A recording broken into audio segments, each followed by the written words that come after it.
Economic managers paint a rosy picture following positive economic figures for the second quarter, but one economist says government should pay more attention to food and agriculture to sustain economic growth. Beatriz dela Cruz reports.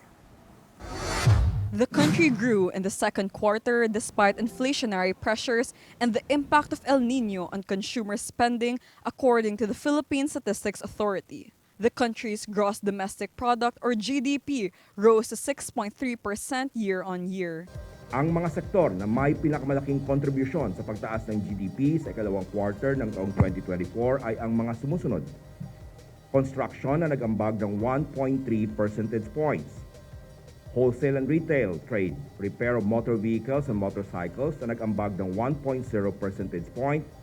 At financial and insurance activities na nag-ambag ng 0.8 percentage point. National Economic and Development Authority Secretary Arsenio Balisacan says the country is on track to achieve the target growth of 6% to 7% for 2024 and sustains the country's position as one of Asia's best performing emerging economies. MAPA meanwhile notes the continuous decline in the agricultural sector as a result of the El Nino. Ang agriculture, forestry and fishing ay nagtala ng pagbaba na 2.3%.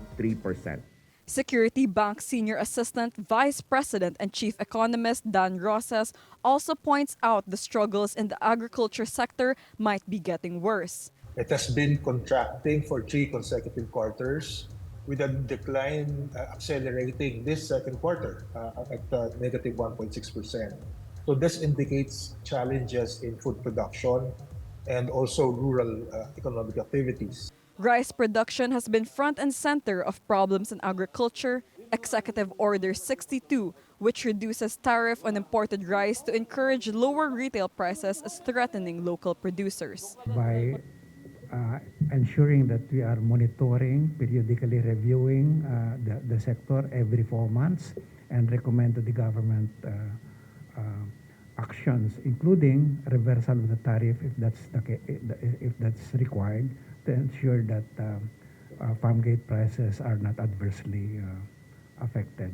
Rosa says the only way to resolve the problems in agriculture is to double efforts to help the sector. We also have to probably ramp up our support for the agricultural sector. It's been the worst performing sector, I think, in the past 2 years now. So it has been a negative growth. So we need that support there. So if you double that up with a very good standing of our services sector, meaning the BPO, so that should probably translate into a growth that's being felt by everyone. Beatriz dela Cruz, Billionaire News Channel.